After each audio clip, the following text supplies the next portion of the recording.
Maagang naulila si Tanya at ang tanging ikinabubuhay niya ay ang maliit nilang lugawan. Katuwang ang bunsong kapatid at ang kanyang abuela. Pero hindi akalain ng dalaga na dahil sa isang matandang pulubi na naligaw sa kanilang lugawan, mababago bigla ang takbo ng kanilang buhay. Tunghayan natin kung paano nga ba sa murang edad ni Tanya, nagpakasal ito kay Tyler Mijares. Bago pa man sumilip ang bukang liwayway, ay nagdadatingan na ang customer ni Lola Rosalinda at Tanya sa kanilang lugawan. Katuwang nila dito ang kanyang 10 taong gulang na kapatid na ngayon ay nag-aaral sa elementarya. Inay kapag walang pasok, ang kanyang Lola Rosalina na ang tumayong ina at ama nila ni Boyet mula nang sila ay maulila. Nagkasakit kasi ang kanilang ina sa puso at dahil sa kahirapan, hindi ito nagpagamot. Hindi nito sinasabing mainiindang sakit. Wala silang kaalam-alam. Basta isang hapon, natagpuan na lang nila itong wala ng buhay dahil inatake. 2 taon nang lumipas, simula nang mawala ang kanyang ina, kaya nagpasya si Tanya na tumigil na sa pag-aaral at tulungan na lang ang kanyang lola sa pagtitinda ng lugaw. Si Boyet na lang ang gusto niyang makapagpatuloy ng pag-aaral dahil hindi kaya ng lola niya na magpaaral sa kanila. Ayaw na nga rin niya itong payagan na tumulong sa lugawan pero matigas ang ulo, kaya naman ito na lang ang ginawa niyang kahera. Tanya, 2 lugaw nga, lagyan mo ng laman ha. Nagmamadali si Aling Lourdes, suki nila ito araw-araw. Bumibili sa kanila para sa 2 anak. Agad siyang kumilos na may ngiti sa labi. Tanya, 3 lugaw dito na namin kakainin. Hindi pa man niya nababalot ang order ni Aling Lourdes, dumating si Lolo Delphine kasama ang 2 apo. Okay po, walang problema. Nandyan na. Maliksi ang bawat kilos ni Tanya. Sumasabay ang kanyang katawan. Sa dami ng customer nila araw-araw, pakiramdam niya, hindi siya nakakaramdam ng pagod. Sa labas ng kanilang maliit na pwesto, may 3 mesang nakahilera. Mula alas 6 hanggang alas 9 ng umaga, hindi iyon nababakante. Ang ilan ay take out lang. Pagdating ng alas 11 hanggang alas 2 ng hapon, wala nang gaanong customer. Tsaka na siya maghuhugas at nakakapagligpit.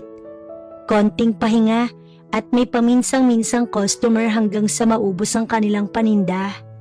Minsan nga kahit hapon, may kumakain pa sa kanila, katulad na lang ngayon. Sa labas, may 2 pang customer. Apo, isara mo na ang tindahan at mamamalengke pa tayo. Wala nang tokwat laman sa ref, sabi ng kanyang lola. May natira pa hong lugaw at nilagang itlog, Lola. Yung lugaw, ipamigay na lang natin sa mga bata dyan sa lansangan. Ibalot mo't iaabot na lang natin sa mga batang madadaanan. Tumango siya at maliksing kumilos. Habang ginagawa yon, napansin niya ang maedad na lalaking nagkakandahaba ang leeg na silipin ang loob ng kanyang tindahan. Nagpalinga-linga at nang mapansing walang tao, mabilis na umupo at kinain ang natirang lugaw ng kanyang customer na kakaalis lamang. Lolo, wag! Sigaw niya at mabilis na tumakbo para lang wag nitong masubo ang lugaw na iyon. Nag-aalala siyang baka nadapuan na ng langaw. Napahiya si Lolo at tumayo. Pasensya ka na, iha. 2 araw na akong hindi kumakain. Nataranta si Tanya nang biglang umiyak si Lolo. Naku po, sorry. Hindi naman po sa pinagbabawalan kitang kumain. Halip po kayo dun sa loob. Pakakainin ko kayo ng libre. Hinawakan niya ito sa kamay. Nahinto sa pag-iyak ang matanda at tumitig sa kanya. Talaga, hindi ka galit sa akin. Papakainin mo ako ng libre. Totoo ba yan, iha? Natutuwang sabi nito at huminto sa pag-iyak. Ngumiti si Tanya. Opo, Lolo, halina po kayo. Inalalayan niya ito papasok sa kanilang maliit na pwesto. Napamaang pa nga si Lola nang makitang may kasama siyang matanda. Lola, nanlilimos po si Lolo ng pagkain.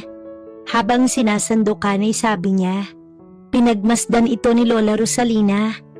Parang pamilyar sa kanya ang lalaking to.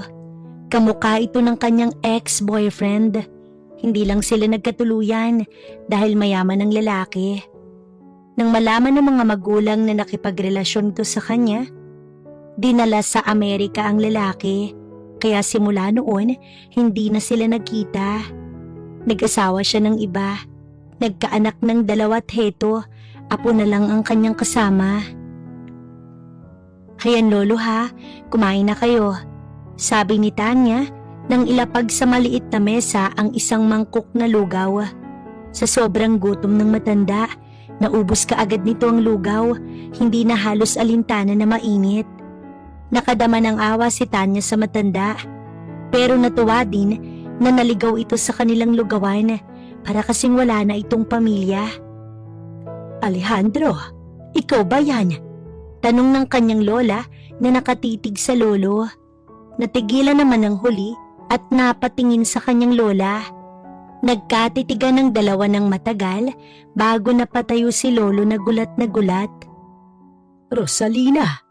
Bulalas din ito na ikinataas ng isa niyang kilay dahil bigla na itong nilapitan ng kanyang lola at hinawakan sa kamay. Ako nga Alejandro. Muling napataas ang kilay niya nang biglang yakapin ni lolo ang kanyang abuela. Mukhang may past ang dalawa, ang taray ng lola mo. Alejandro, hinintay kita. Rosalina, hinanap kita. Sabi naman ni Lolo Alejandro. Nakagat niya ang daliri sa madramang eksena. Para siyang nanonood ng teleserye.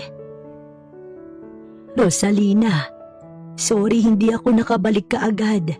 Ipinakasal ako ni na Mami at Daddy kay Vanji. Pero wala na siya ngayon, patay na. Single na uli ako. Magpakasal na tayo. Walang gatol na sabi ni Lolo. Hep hep, sandali, anong kasal? Pumagitna siya sa dalawa't nagtataray. Lolo naman, nakikain na nga kayo ng lugaw iti-take out mo pa tong lola ko. Aba sobra naman yata yun. Napatigil ang dalawang lumalablay. Kung bakit, biglang napangiti si Lolo habang nakatingin sa kanya. Tama iha, ikaw, kayo na nga po kung si Tyler ang magtutuloy sa naudlot naming pagmamahalan ni Rosalina. Halika, sumama ka sa akin, ipapakasal kita kay Tyler. Kasal? Sandali lang Lolo, anong kasal? 16 pa lang ho ako, at saka hindi ko kilala nga po nyo, no? Hindi ako magpapaksal sa kanya. No way. Kung tapos na kayong kumain, makakaalis na kayo. Magsasara na ho kami ng tindahan. Uuwi na kami ni Lola. Magsasalita pa sana si Lolo nang biglang may 2 sasakyang huminto sa harapan ng kanilang tindahan. Unang lumabas ang 4 na lalaki sa unahang kotse na pulos na kaitim ang suot. Pagkatapos, binuksan ng isang lalaki ang pinto ng kotse sa pangalawang sasakyan. Daig pa niyang nahipnotismo pagkakita sa napakagwapong lalaking umibis ng kotse. Hala, ang gwapo naman niya. Bulong ni Tanya. Pa-slow mo itong lumapit sa kanila. Blanko ang ekspresyon ng muka at diretsong nakatingin kay Lolo. Tyler po, mabuti at dumating ka. Tuwang-tuwa si Lolo pagkakita sa bagong dating. Namilog ang kanyang mga mata habang nakatitig sa lalaki. Para itong artista sa kagwapuhan. Ay mali, parang Korean actor. Ito yung tipo ng lalaking pinipilahan at tinitilian ng maraming kababaihan. Lolo, pinag-alala mo ko. Alam niyo bang 2 days kitang hinanap? Halika na, umuwi na tayo. Hinawakan ng lalaki ang kamay ng lolo nito na para bang hindi sila napansin. Pero hinampas ito ni Lolo sa braso at galit na dinuro ang apo. Wala namang reaksyon sa lalaki. Siguro'y sanay na ito sa abuelo. Para ano kung uuwi ako ha? Nakakulong ako sa bahay. Maid lang palagi ang kasama ko. Ayoko, dito na lamang ako. Pagmamatigas ni Lolo, walang imik na nagkatinginan sila ni Lola. Lolo naman, hindi pwede. Tsaka nakakahiya. Pabulong ng lalaki. Sinulya pa nito ang kanyang abuela at humingi ng pasensya. Okay, uuwi ako pero sa isang kondisyon. Sabi ni Lolo na tiningnan siya kaya kinabahan si Tanya. Okay Lolo, sabihin nyo, kahit anong kondisyon gagawin ko. Basta uuwi kayong kasama ako. Pakasalan mo ang apo ni Rosalina at bibigyan niyo ako ng apo sa tuhod.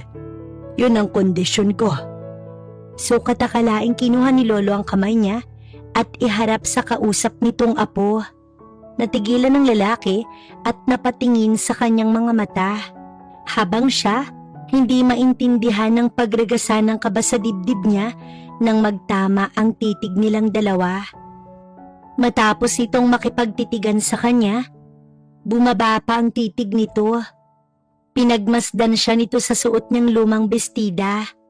Mangani-ngani niyang sampalin ng lalaki sa uri ng titig nito. Daig pa niyang hinuhubaran ito. Para namang nag-e-enjoy si Lolo sa reaksyon ng bastos nitong apo. Okay Lolo, pakakasalan ko siya.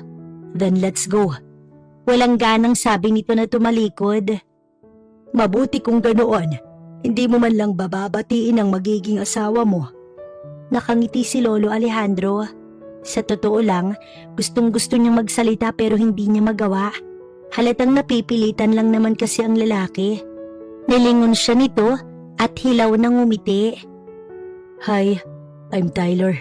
Naglahad ito ng kamay. Tanya, pilit din siyang ngumiti.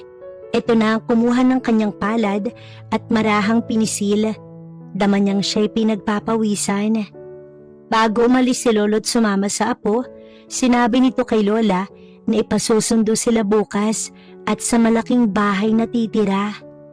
Lola, seryoso po ba kayong ex-boyfriend niyo si Lolo Alejandro?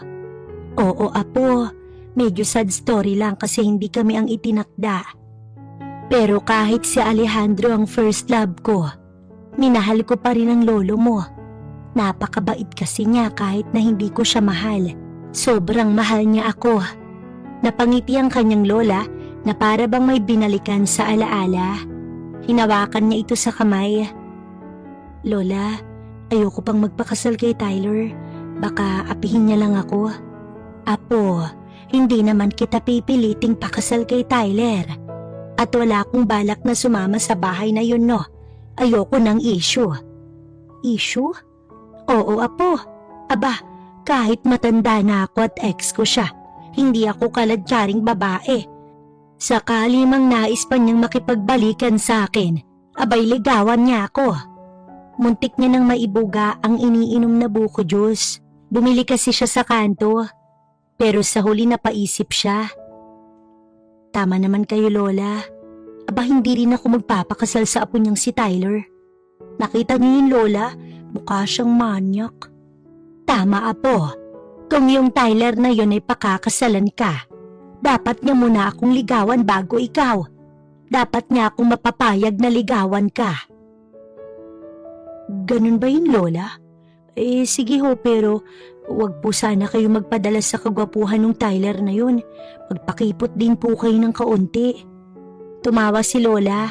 Halatang kinikilig pero hindi kay Tyler. Parang kay Lolo Alejandro. Naku, mukhang naunahan pa siyang magpakasal ng lola niya. Sa bagay, sige lang. Tutal bata pa naman siya. Lo, pwede next time. Huwag kayong aalis na walang paalam. Hindi mo alam kung paano halos mabaliw ako kakahanap sa'yo. Ilang tao ang ipinakalat ko para lang matagpuan kayo. Hindi mapigilan ni Tyler na pagalitan ang nag-uulyanin niya ng abuelo pagdating sa bahay. Hindi lang ito ang huling pagkakataong lumaya si Lolo sa poder niya. Mabuti nga at nakilala kaagad siya nito kanina. Dahil minsan kahit siyang sariling apo nito, hindi maalala. Dahil palala ng palala ang Alzheimer's nito. At natatakot siyang baka dumating ang araw na kahit siya, tuluyan na nitong makalimutan. Nang mamatay ang dad niya at magkaroon na muli ng pamilya ang kanyang ina, ay naiwan sa kanyang poder ang abuelo, maging ang responsibilidad sa mga negosyong naiwan ng kanyang ama. Kaya minsan, wala na siyang time sa abuelo. Pero yun ang nagiging madalas na rason nito kung bakit naglalayas dahil wala siyang time dito. Sobrang busy niya. Masama siya nitong tiningnan. Alam mo ang rason kung bakit ako naglayas, Tyler. Pero ngayon, wala nang rason para lumayas ako. Lalo at pumayag ka ng pakasalan si Tanya. Mabait ang batang yun na po. Pinakain niya ako ng libre. Pinapasok sa loob ng kanyang tindahan kahit hindi niya ako kilala. Bukas na bukas, gusto ko ipasundo mo sila ni Rosalina. Tumangulang si Tyler. Well, kung yun lang ang magbibigay ng kaligayahan sa kanyang abuelo, pagbibigyan niya ito. Don't worry, Lolo. Bukas nandito na sina. What is her name again? Siya si Tanya po, ang magiging asawa mo. Okay, Lolo. Ipaayos ko ang guest room para sa mga bisita bukas. Tinawag ni Tyler ang isang maid at inutusang ihatid si Lolo sa kwarto. Ipaghanda ng makakain, bihisan para maligo muna dahil kanina pa niya nalalanghap ang hindi kanais-nais nitong amoy. Inutos naman niya sa isa pang maid ang pagpapaayos ng guest room para kina Tanya at sa lola nito sa pagdating bukas. Kanina, nagbili na siya sa guard na wag papayagang lumabas ang kanyang abuelo kung hindi ito ang mananagot sa kanya. Nasa kwarto na si Tyler nang tumunog ang kanyang cellphone. Si Sophie yun na tumatawag, ang babaeng walang ginawa kundi maghabol sa kanya. Ang dating nobya na nahuli niyang may kasama sa Hotel Magdamag na ang rason lang nito ay busy siya kaya naghahanap ng atensyon sa iba. At heto, walang ginawa kundi siya'y abalahin at makipagbalikan matapos niyang makipaghiwalay. Hinayaan niya lang itong tumawag dahil wala siyang balak sagutin ang tawag ni Sophie. Pahagis niyang ibinaba sa ibabaw ng kanyang kama ang cellphone at naghubad ng polo tsaka tuloy-tuloy sa banyo. Kalaunay sumagi sa kanyang alaala ang inosenteng mukha ni Tanya. Ang babaeng minsan lang nakita pero nakuha kaagad ang kanyang interes. Yun siguro ang rason kung bakit siya pumayag sa kagustuhan ng kanyang abuelo. Pakiramdam niya, magiging interesting ang mga susunod na araw niya. Kinabukasan, pasado 8:00 ng umaga sa maliit na tindahan ni Lola Rosalina, may 2 kotse ang huminto sa tapat nito. Nahulaan kaagad ni Lola Rosalina na iyon ang inutusan ni Lolo Alejandro upang sunduin sila, kaya nakapamewang ang matanda na hinarap ang mga ito. Magandang umaga, Lola. Nandito ho kami para sunduin kayo. Utos po ni Sir Tyler. Magalang ang boses ng isang lalaking humarap kay Lola. Pakisabi kay Alejandro dyan sa apo niya. Hindi ako basta-basta na pumapayag na sunduin lang ng kung sino ang apo ko. Kailangan siya mismong makipag-usap sa akin. Anong akala ninyo sa amin? Kaladkaring babae? Hindi ako sasama sa inyo. Or kahit ang apo ko na iintindihan nyo. Sabihin nyo yan sa amo ninyo. Galit at nagtaas si Lola Rosalinda ng boses. Napapakamot na lang ng ulo ang lalaking humarap kay Lola Rosalina bago sinabing ipararating ang mensaheng iyon kay Tyler. Kasunod noon, umalis na ang 2 sasakyan. Sinundan pa ni Tanya ng tingin ng nagsuplad ang abuela. Dahil dito, bahagya siyang napangiti. 6:00 ng gabi, bihis na ang maglolo. Dahil nga hindi sumama ang maglola kanina sa mga inutusan ni Tyler na sumundo sa 2, kaya heto, sila mismo ng kanyang abuelo ang susundo sa mga ito para hindi na marami pang salita. Nakailang harap na si Tyler sa salamin. Kailan pa siya na-conscious sa sariling itsura? Sa bagay, first time niyang manligaw. Si Sophie nagkapalagayan lang naman sila ng loob. Pero kay Tanya, mukhang pahihirapan siya ng lola nito. Apo, sa tingin mo, okay na ba itong suot ko? Papasa na ba sa taste ni Rosalina? Matamis ang ngiti ng kanyang abuelo nang madatnan niya sa malawak na sala. Panisang porma niya sa kanyang lolo. Tinalo siya nito. Lo, Kayo po ba, manliligaw din ba? Tanong niyang napatikim. Ngayon niya lang nakita ang abuelo na ganito kasaya. Tila ba bumata ito ng ilang taon dahil siguro kay Lola Rosalina. Oo naman, Apo. Aba, sa tingin mo ba ikaw lang ang pwedeng love life? Alam mo, Apo, yang si Lola Rosalina mo ang first love ko. Kapag nagkataong sagutin niya ako, abay double wedding ang ganap sa susunod na buwan. Napatikim na lang siya. Wala siyang karapatang tutulan ng pagmamahala ng mga ito kung sakali at baka mamaya magtanan pa ang lolo niya malaking problema. Okay po, Lolo. Mauna na po kayo ni Lola Rosalina. Tsaka na po kami ng apo niya. Halina kayo. Excited itong nauna pa sa kanyang tinungang kotse at tuwid na lumakad. Sinalubong pa ito ng driver upang alalayan patungo sa kotse. Pero pinalis ng kanyang abuelo ang kamay at ayaw magpatulong dahil nga ay malakas pangaraw ito. Saglit siyang natawa tsaka sumakay na rin ng kotse. Dumaan pa muna sila sa flower shop at binili ng kanyang abuelo ang paboritong bulaklak ng first love. Nakatingin siya sa mga bulaklak. Iniisip kung kailangan niya din bang bumili para kay Tanya. Pero si Lolo nang bumili para sa kanya. Ito din ang pumili ng bulaklak na magugustuhan ng dalaga. Iiling-iling na lang si Tyler. In love na uli ang kanyang abuelo at pati siya gusto nitong idamay. Pagdating nila sa tindahan ng maglola, sarado na. Napanganga ang abuelo nang tumingin sa kanyang gawi. Nakauwi na sila. Bumaba ka. Itanong mo kung saan ang address nila. Inutusan pa siya ng abuelo na bumaba ng kotse at ipagtanong kung anong address ng maglola. Pero hindi siya natinag sa kinauupuan niya. Bagkus, iniutos niya lang sa driver nilang si Mang Dario. Nakita niya itong lumapit sa bahay na katabi ng tindahan at doon nagtanong si Mang Dario. Samantala, sa bahay ng maglola, kasalukuyang naghahanda ng hapunan si Tanya habang si Lola nagbabalot ng kanilang lumpiang sariwa para bukas.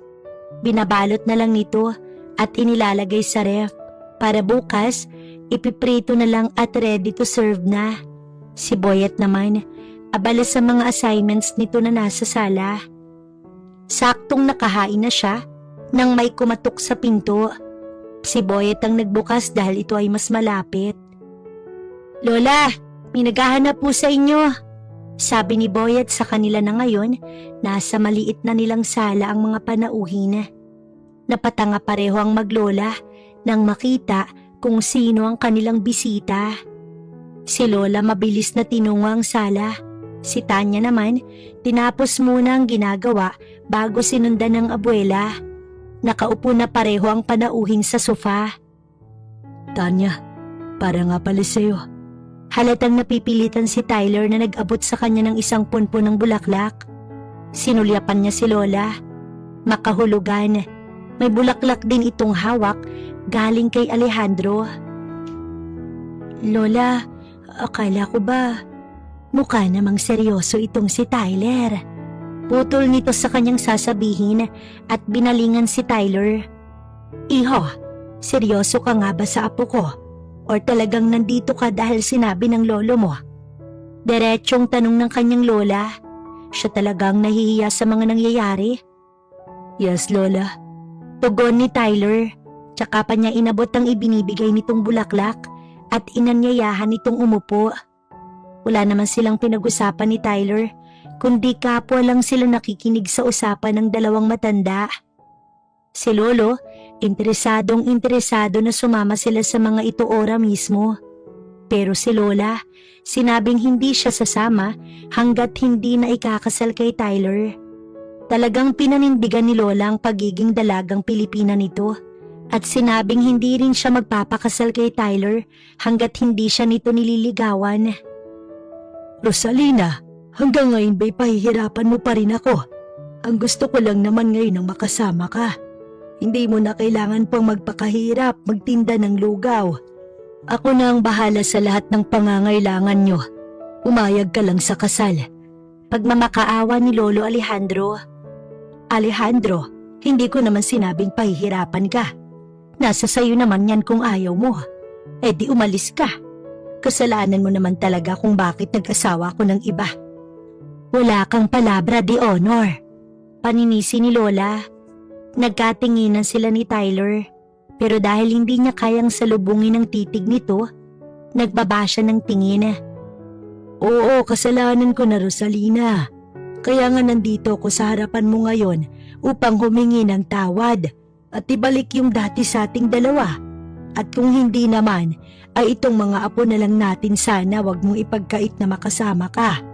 Ikaw na lang ang nagbibigay kaligayahan ko. Nagdrama bigla si Lolo. Bumuntong hininga si Lola at tumingin sa dating nobyo. Siya, sige. Total, talagang desidido ka. Pumapayag na akong maikasal itong apo ko kay Tyler. Pero ang gusto ko, ligawan niya muna itong apo ko. Okay ba yon, Alejandro? Natuwa si Lolo pero hindi sapat. Pero paano tayo? Ayaw mo bang ibalik natin yung dati? Naku naman, Alejandro. Para ano hindi naman natatayo yan? Walang anumang sabi ni Lola na ikinaubo ni Tanya. Si Tyler naman ay napatikim. Si Lola ay tila napahiya. Aba, wag mo akong hinahamon, Rosalina. Kaya ko pang maka 2 rounds. Napatayo bigla si Tanya. Naku Lola, Lolo, ibang usapan na ho yan. Ang mabuti pa kumain na po tayo. Gabi na ho, baka pasukan kayo ng lamig. Lolo Alejandro, kumain na po muna tayo. Baling niya sa abuelo at binalingan din si Tyler. Alam kong sanay kayo sa pagkaing mayayaman pero masarap naman ako magluto. Dagdag pa niyang sabi sa mga ito. Sa kapan na puto lang topic ng dalawa. Ewan ba niya kung bakit parang gusto niyang matawa? Siguro kapag nag-uusap ang dalawang matanda at wala siya sa harapan ng mga ito, nahahaluan ng dumi ang isip niya. Alanganin si Tyler nang sabihin ng kanyang abuelo na dumulog sa mesa. Pritong isda at gulay na chapsuy ang nakahain. Tama naman si Tanya, masarap itong magluto, kaya nagustuhan niya. Kahit ang abuelo, ganadong kumain. Sa kagustuhan nga ni Lolo Alejandro na ligawan ni Tyler si Tanya, naging masigasig ang binata, mapasagot lang ito. Kinuha na ni Tyler ang cellphone number ni Tanya at kapag busy minsan, nagpapadeliver na lang ito ng mga bulaklak. Sabado ng umaga, sarado ang lugawan kapag weekend, kaya maaga pang naglaba ang dalaga.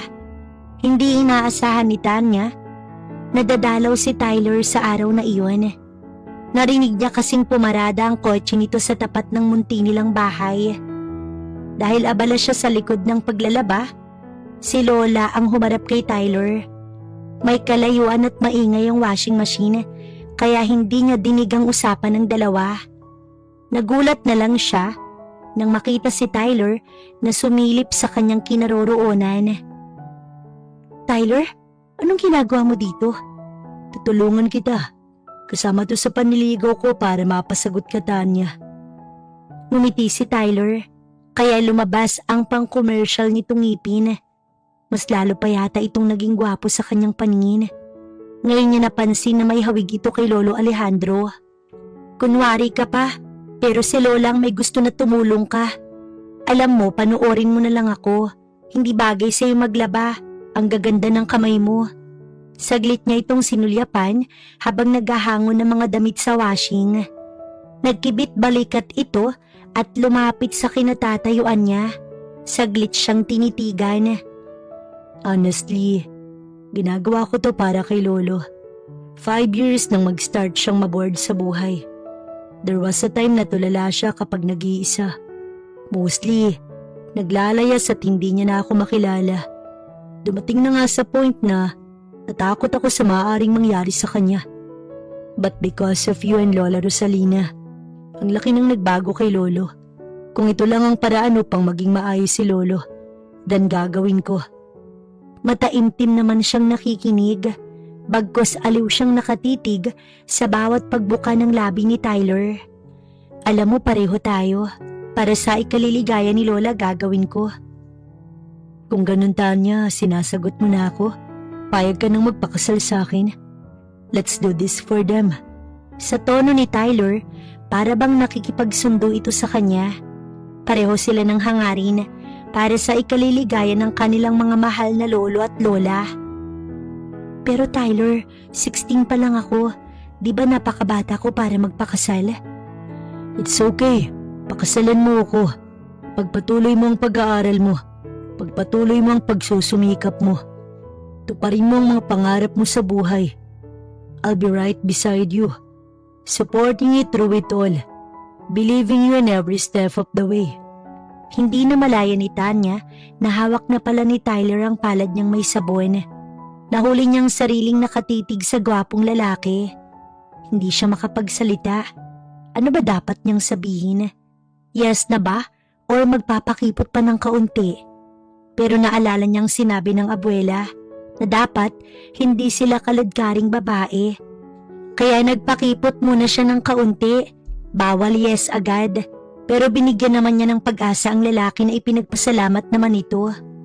At oo, tinulungan siya ni Tyler magsampay dahil nahihiya talaga siyang paglabahin ng binata. Pagkatapos maglaba, habang nagluluto, narinig naman ni Tanyang nakipaglaro ng basketball sa kanyang kapatid si Tyler.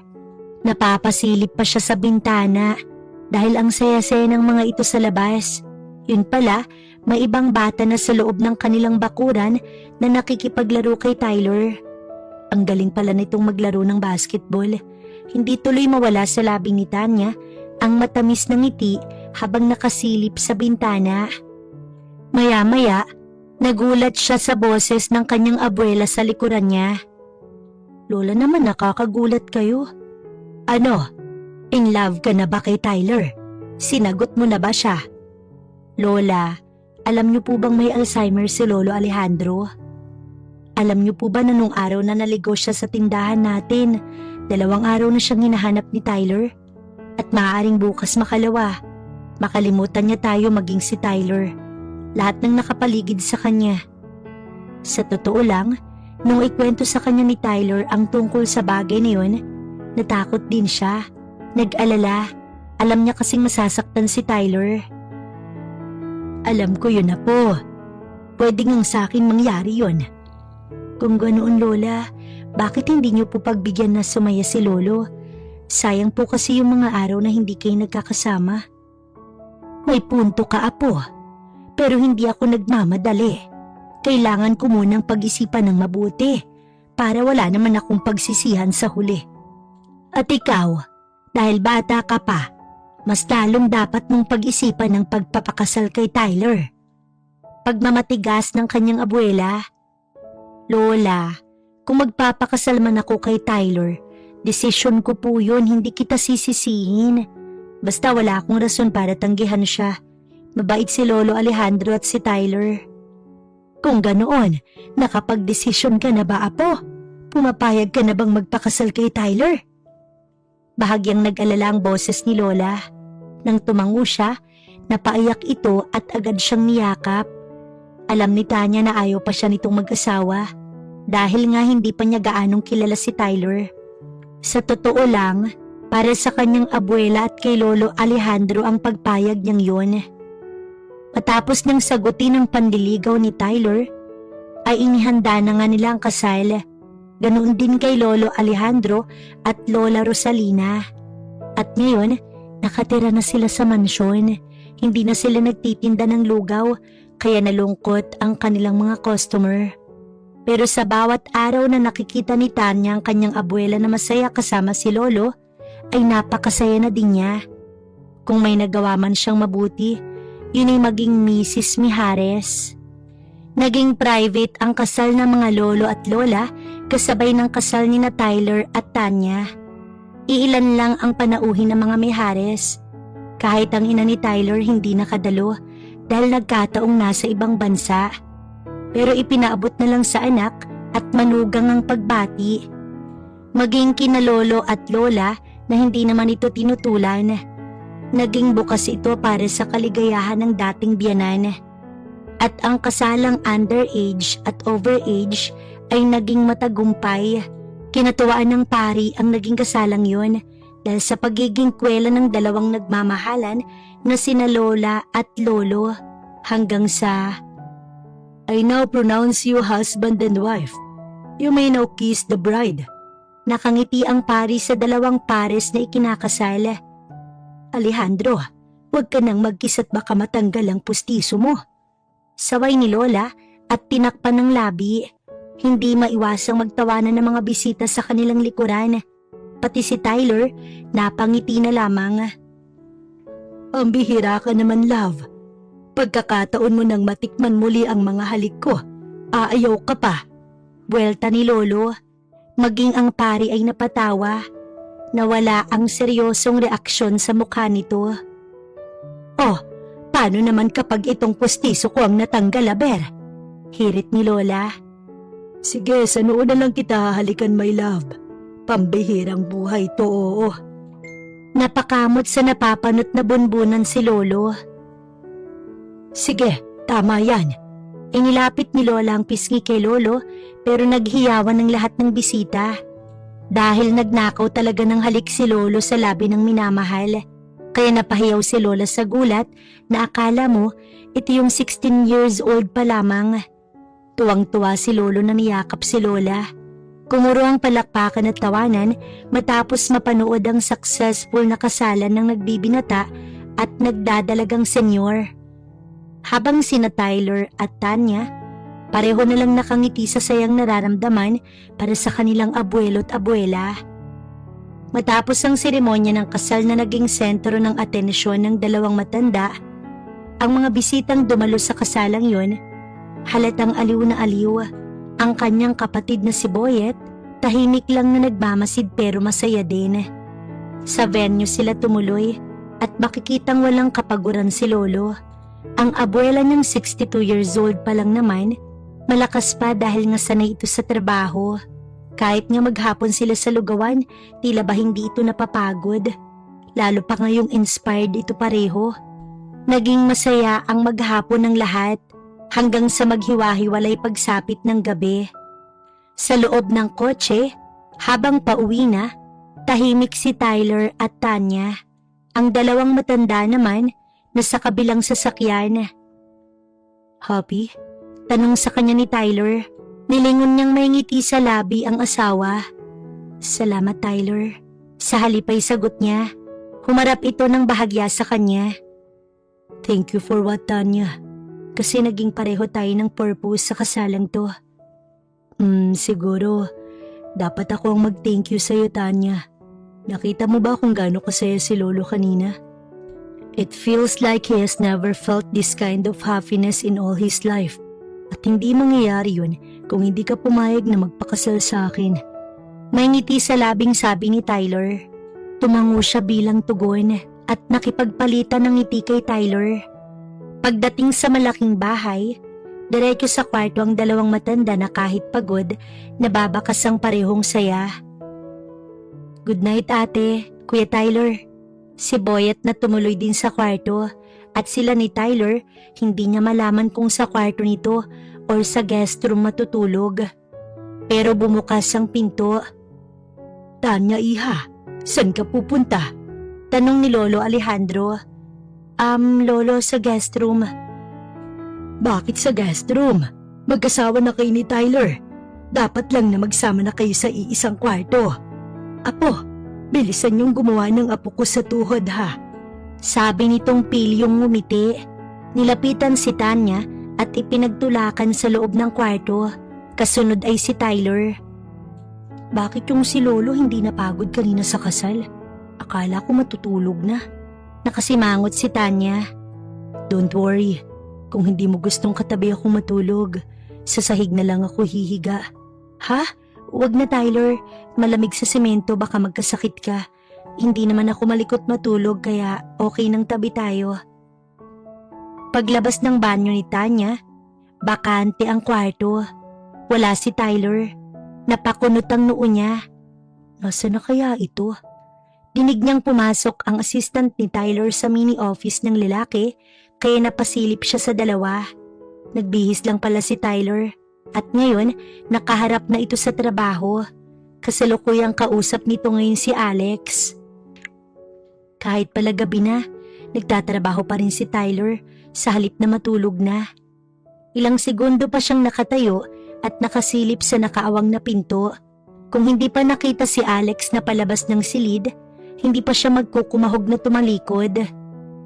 Tanya, napalingon at napahinto siya sa paglalakad nang marinig na tinawag siya ng lalaki. Hilawang naging ngiti niya pagharap. Hinahanap ko si Tyler pero busy pala siya. Masasanay ka rin kay sir. Workaholic po talaga siya. So, mauna na ako. Dadalhin ko pa to sa opisina tapos diretso na akong uuwi. Tsaka pa ako makakapagpahinga. Sabi nitong nagpaalam ng tuluyan sa kanya. Nagdalawang isip siya kung tutuloy sa kwarto nila ni Tyler or sa opisina nito. Pero sa huli, natagpuan niya ang sariling ipinagtimpla ng kape ang asawa at dinala iyon pabalik sa opisina ng lalaki. Alanganin pa siyang kumatok. Come in. Dinig niyang nakaka-inlove na boses ni Tyler sa loob ng opisina. Alanganin siyang tumuloy, bit-bit ang tasa ng kape. Baka kasi lalong hindi ito makatulog sa ginawa niya. Malawak ang opisina nito. May dalawang magkatapat na sofa. May mahabang mesa. Sa gilid naman nakapwesto ang executive table ni Tyler. Nakapatong ang laptop sa mesa at may iilang dokumentong katabi nito. Salamat. Halika, naghahanap ako ng school para sa'yo. Namilog ang mga mata ni Tanya. Hindi niya alam na seryoso ito nang sabihing mag-aaral siya. Wala naman kasi sa plano niyang mag-aral. Tyler, hindi na. Alam mo, gastos lang yan. Nakakahiya. Tanya, you're Mrs. Mijares right now. Either you like it or not. You need to know how to run business to help me out. Walang Mijares na hindi marunong magpatakbo ng negosyo. Hinawakan siya nito sa isang kamay at inilapit sa computer. Hinila nito ang isang upuan at ipinwesto siya doon. Hinayaan siya nitong mamili ng school at ng kukuning kurso base sa negosyo. Habang si Tyler, aliw na humihigop ng kape at nakatingin lang kay Tanya. Maagang nagising si Tanya kinabukasan. Pupungas-pungas siya habang napapaisip kung paano nagkaroon ng matigas na bagay sa ibabaw ng higaan. Bitawan mo yan kung ayaw mong masaktan. Boses ni Tyler sa kanyang tabi. Nang lingunin niya, bahagya itong nakangiti sa kanya. Dahan-dahang bumaba sa kamay niya ang mga mata at napabitaw sa gulat. Ang makasalanang kamay niya kasi hindi akalaing nasa morcon pala ni Tyler. Dama niyang nag-init ang buong pakiramdam sa hiya at napatakbo sa banyo upang magtago. Nakangiting sinunda naman ito ng tingin ni Tyler. Naalala niyang nakatulog ito sa kanyang opisina kagabi habang inaantay siyang matapos ang kanyang mga gagawin.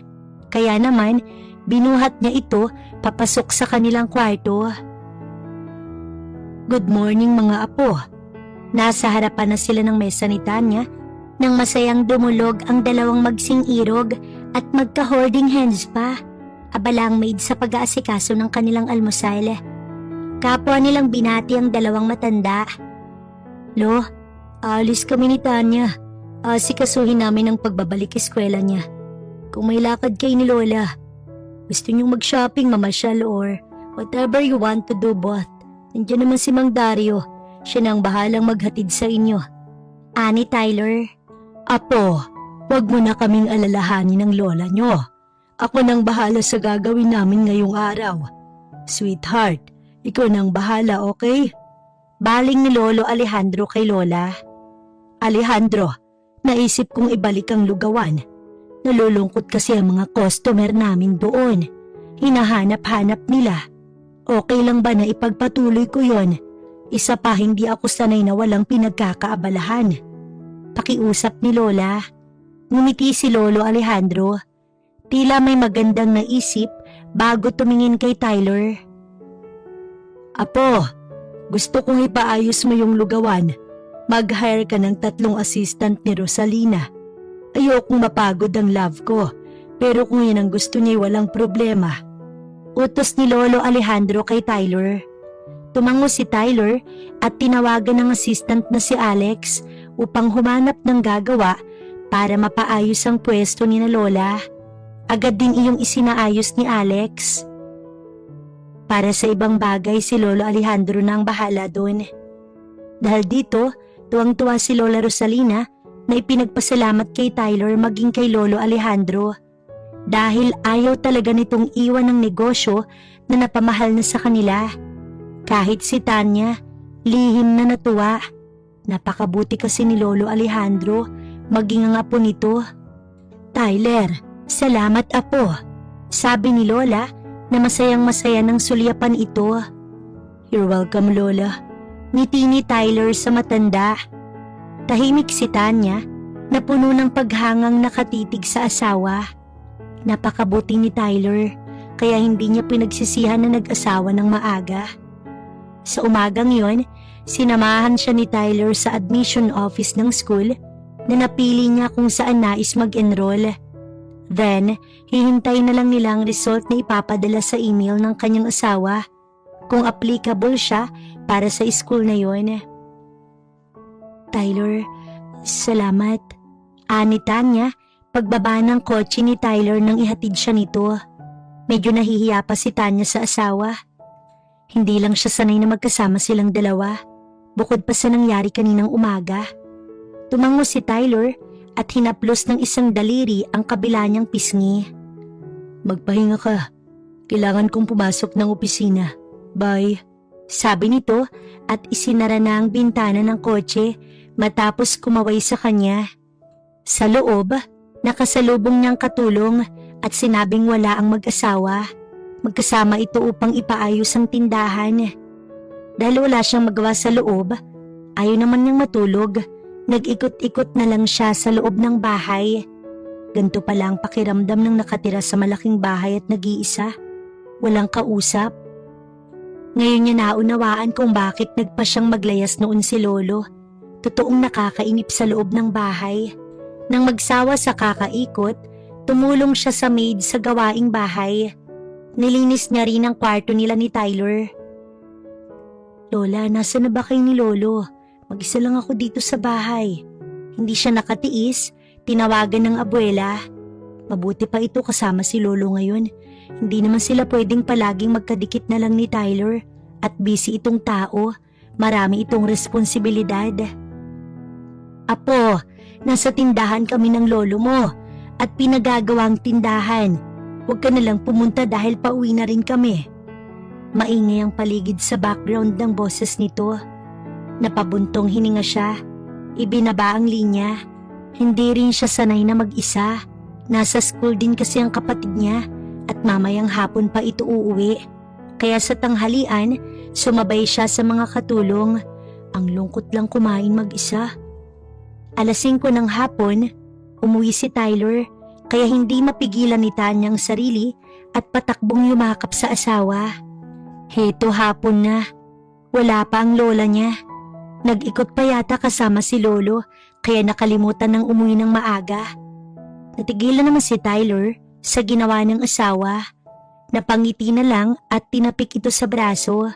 Nakapalupot kasi ito sa kanya. Tanya, may nangyari ba? Mabilis na kumuwala si Tanya sa asawa nang ma-realize ang ginawa niya. Tsaka lang nakadama ng hiya.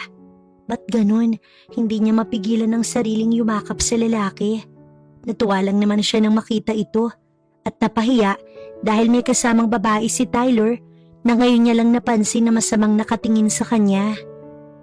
So, ikaw pala si Tanya na pinakasalan si Tyler dahil sa pera niya? Natigilan siya saglit na sinuyod ng tingin ng babae. Sophie, anong ginagawa mo dito? Nilingon ito ni Tyler. Tyler, sino siya? Kasama mo ba siya? Tanong ni Tanya. Hindi. Hinawakan ni Tyler ang palad ni Tanya. Tyler, can you explain this? Hindi mo sinasagot ang tawag ko. Umaasa ako magkakaayos pa tayo, but this woman? Sophie, I'm sorry. May asawa na ako. Hindi na kita babalikan, please. Stop calling me. Balikan mo yung lalaking kasama mo sa hotel ng magdamag. Inis na sabi ni Tyler at inakbayan si Tanya. At akmang igigiya sa loob pero galit na sumugod si Sophie. Tyler, hindi ako papayag na baliwalain mo lang ako at ipagpalit sa hampas lupang yan. Marahas na sinampal ni Sophie si Tanya. Pero napaaray ito nang pigain ni Tyler ang kamay ng babae at pigil ang lakas na itinulak. Huwag mo kong piliting saktan ka, Sophie. Layuan mo kaming dalawa, kundi makakarating to sa mga magulang mo. Inis na sabi ni Tyler, tsaka dinala na sa loob si Tanya at inutos sa guard na paalisin at huwag nang papapasukin si Sophie. Tyler, sorry. Sabi ni Tanya na nag-alala sa lalaki. Nakita niya kasi kung gaano gustong makipagbalikan ng babae. Halatang mahal pa nito si Tyler. Tanya, wala kang kasalanan. Wala kaming relasyon ni Sophie. She's my ex. Pero may gusto pa siya sa'yo. Umiling si Tyler. Nilapitan nito si Tanya at hinawakan ng kamay nito. Iniupo sa gilid ng kama at umupo si Tyler sa harapan ng babae. Nanatiling hawak ang kamay ng babae habang pinipisil. Tanya, wag mong intindihin yun. Kahit manggulo pa si Sophie ulit sa atin, wala na siyang magagawa pa. We're married now, okay? Umiti si Tyler at hinaplos ang pisngi ng asawa. Kita niyang nalungkot ito. Maya-maya, tumango si Tanya at tumingin kay Tyler. Bakit ang bilis niyang maniwala sa lalaki? Isang sabi lang nito, isang paliwanag lang nito. Tiwala kaagad siya. Anong mayroon sa lalaki? Kalaunan, tumango-tango si Tanya. Napangiti naman si Tyler. Tsaka ito tumayo at naghubad ng polo. Naalarma si Tanya. Tyler, anong gagawin mo? Mahinang natawa ang lalaki. Tsaka pinitik ng mahina ang tungkil ng ilong niya bago siya tinalikuran. Nakahinga naman ng malalim si Tanya. Magbibihis lang naman pala ito. Pagkatapos noon, dinala na siya sa labas. Pupuntahan nila si Lolo at Lola sa tindahan. Sabay-sabay na daw silang mag-dinner. Nagpa-reserve na ito sa isang restaurant. Nang marinig yon, excited niyang tinungo ang kotse. Nakipag-unahan pa kay Tyler. Sinundan ito ng tingin ni Tyler na nakangiti. Kaya naman siya umuwi ng maaga dahil miss niya ang asawa. Ano bang mayroon kay Tanya? Bakit pakiramdam niya? In love siya sa babae. Mabilis na lumipas sa mga araw at kasalukuyan ng 3 buwang pumapasok sa school si Tanya sa kursong Business Administration. Sa kabila ng pagiging abala ng kanyang asawa sa trabaho, sinisikap nitong ihatid at sunduin siya sa school. Tanya, ihatid na kita. Baka matagalan ang sundo mo. Habang nag-aabang sa asawa, bigla na lang may humintong kotse sa tapat niya. Si James iyon, isa sa mga kaklase niyang nagpaparamdam sa kanya ng kakaibang damdamin kahit na alam nitong kasal na siya kay Tyler. Pilit niya nga itong iniiwasan pero sadyang makulit ang lalaki. Salamat James, kakatawag lang ni Tyler, parating na siya.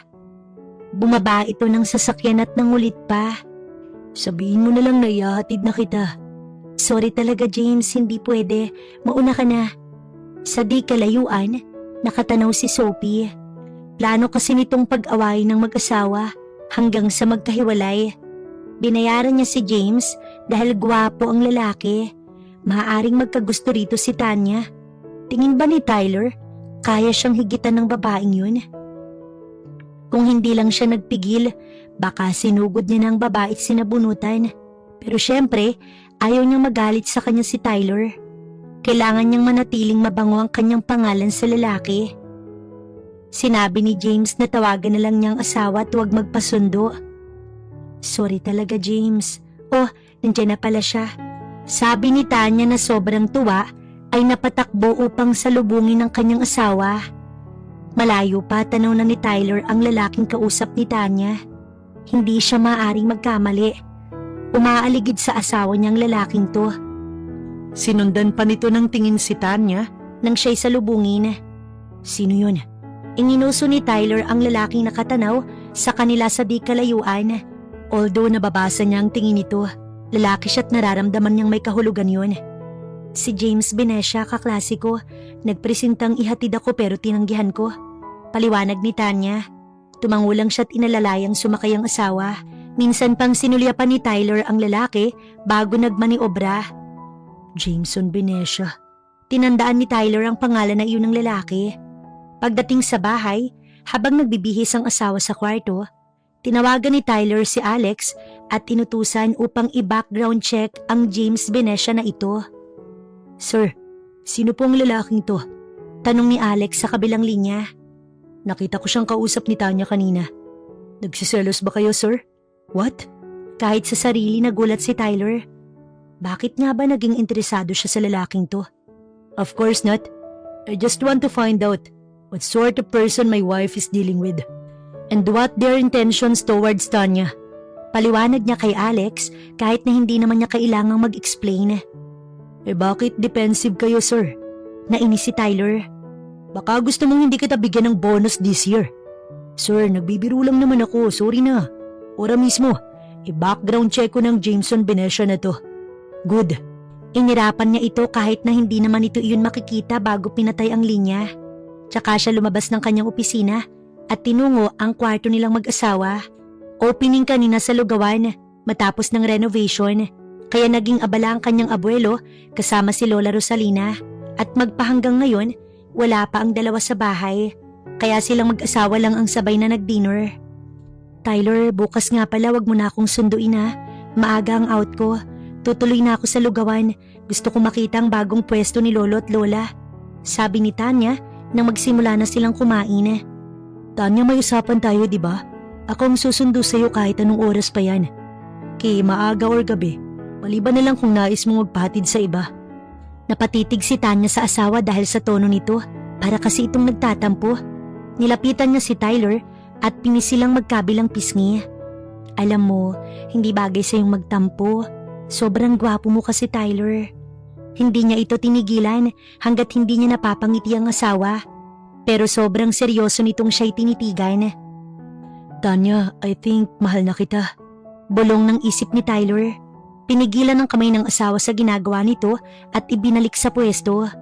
Nang matapos silang kumain, nagkulong sa kanyang opisina si Tyler na hindi mapalagay. Tama bang ipaalam niya na kay Tanyang nararamdaman niya?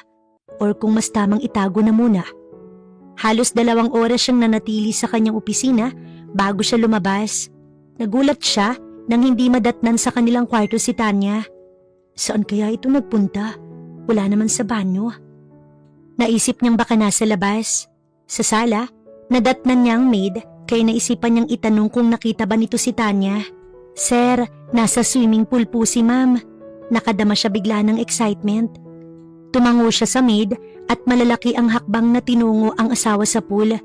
Pero natigilan nang makita itong mag-isang lumalangoy sa tubig at naaaliw itong pinagmasdan. Nagulat naman si Tanya nang makitang tumalo ng asawa sa tubig at sumisid palapit sa kanya. Hindi niya maiwasang mapatanga sa magandang tanawing nasa harap niya. Wala kasing damit pang itaas si Tyler. Hindi lang pala gwapo ang asawa niya kundi may abs din. Ang swerte niya talaga. Akala ko ba busy ka? Hayaan ba naman kitang mag-isa dito? Napangiti siya. Sa ilang buwan nilang pagsasama ni Tyler, unti-unti niyang nakilala ang lalaki. Para kay Tanya, pagdating kay Tyler, wala na siyang hahanapin. Akala mo talaga matatalo mo ko? Hinabol niya ito na agad lumangoy ng mabilis. Kaya nagmistula silang mga bata sa mga sandaling yon. Naroong magsabuyan ng tubig at maghabulan. Napakasaya ng dalawa. Umieko ang tawa ng mga ito sa bahaging iyon ng pool. Kalaunan ay dumating ang 2 matanda galing sa lugawan. Nang makita ang mga apo na nagsasaya sa paglangoy, nagpasyang sumali ang 2. Akala nga ni Tanya pagod na ang mga ito pero hindi mababaka sa mukha ng 2, kundi kapwa nakangiti at halatang masaya. Kung kanina tawanan lang nila ni Tyler ang maririnig, ngayon naman pati na kina Lolo at Lola. 9:00 na ng gabi matapos ang swimming ng 4. Naunang umahon si Lolo at nilalamig na kaya sumunod na si Lola. Umahon na rin si Tanya at sabay-sabay na silang 4 pumasok sa loob ng bahay habang hindi matapos-tapos ang tawanan. Linggo ang lumipas nang malaman ni Tyler na may ugnayan si Jameson kay Sophie. Pinasundan niya ito kay Alex at kita sa larawan na nag-uusap ang 2. Kumuyom ang kamao ni Tyler sa isipang hindi pa siya tinatantanan ng babaeng yun. Ano ba talaga ang gusto nito? at kailangan pang gumamit ng ibang tao para lang magkasira sila ng asawa. At para matapos na, tinawagan niya si Sophie at galit na nakipagkita matapos maihatid sa bahay ang asawa. Mang Dario, saan pupunta si Tyler? Gabi na ya. Nagtatakang tanong ni Tanya nang makitang umalis si Tyler nang walang paalam sa kanya. Ma'am, hindi naman nagpapaalam yung si Sir. Sagot ng driver, napakamot pa sa ulo. Hindi naman siya nagdududa kay Tyler, pero gusto niya lang malaman kaya pinasundan niya kay Mang Dario ang asawa. Mabuting at nahabol pa nila at laking pagtataka niya nang makitang huminto ang kotse ni Tyler sa hindi mataong lugar. Nakita niya rin ang pag-ibis mula sa kotse ng isang babae at nanlaki ang kanyang mga mata pagkakita sa ex-girlfriend ni Tyler. Patakbo pang lumapit si Sophie kay Tyler at yumakap. Nasaktan si Tanya at hindi kayang makita ang pag-uusap ng dalawa. Mang Dario, umuwi na tayo. Kumilos ang driver at nagmaniubra ng kotse. Habang si Tyler, mabilis na itinulak si Sophie nang siya yakapin. Tyler, what is wrong with you? Nandito ako para balaan ka, Sophie. Alam kong inutusan mo si Jameson para sirain kami ni Tanya. But I'm warning you. Nagulat si Sophie pero mabilis na bumawi. Pinag-cross ang dalawang kamay sa harapan at umirap. Ngayong alam mo na, Tyler, kung anong kaya kong gawin. Sisirain ko kayo ng babaeng yon at hindi ko kayo hahayaang maging masaya. Sisiguraduhin ko yon. Sa tingin mo ba babalikan kita? Kahit anong mangyari, Sophie. Hindi na dahil mahal ko si Tanya. Kasal kami't masaya kaming dalawa. Kaya layuan mo siya. Kung hindi, ako ang makakalaban mo. Inis na hindi malaman ni Sophie ang gagawin niya. Sa bahay, nadatnan ni Tyler ang asawa na abala sa mga school project. Nilapitan niya ang asawa pero hindi siya pinansin. Hinihintay ni Tanya na sabihin ni Tyler kung saan ito galing pero hindi iyon nangyari. Masamang-masama ang kanyang loob dahil naglilihim ito sa kanya. Pagkagaling sa banyo ni Tyler, abala pa rin ang asawa. Nagpapapansin na siya at umupo sa harapan ng study table nito. Matagal siyang nakatitig sa asawa. Nais magsalita pero abala talaga ito. Pero ang totoo, sinasadya ni Tanya na wag pansinin ng asawa. Masama pa rin ang loob niya rito hanggat hindi nito sinasabi sa kanyang pakikipagkita nito sa dating nobya, hindi sila magkakaayos. Pasado 11:00, nakatango na si Tyler sa mesa. Tyler, mauna ka nang matulog. Tsaka pa ito pinansin ni Tanya. Hindi niya natiis si Tyler. Bukas na yan. Magpahinga ka na. Saway ni Tyler, tsaka nito pinatay ang laptop. Ayoko. Maagang pasok ko bukas. Hindi ko na to magagawa. Natigilan si Tyler. Napabuntong hininga at napilitang lumipat sa higaan pero nanatiling nakatingin kay Tanya. Nararamdaman niyang galit ito sa kanya pero bakit? Good morning, Lola. Lolo. Kinabukasan, maagang bumangon si Tanya dahil mas maaga ang pasok niya sa araw na iyon kaysa dati. Pero may mas maaga pa palang bumangon sa kanya. Si Lolo at Lola, galing sa labas at halatang nag-jogging. Ba't ang aga mo yata, apo? Nagpupunas ng pawis si Lola Rosalina. Maaga po ang pasok ko, hindi ko naginising si Tyler. Kumain ka na muna. Hindi na po, Lola.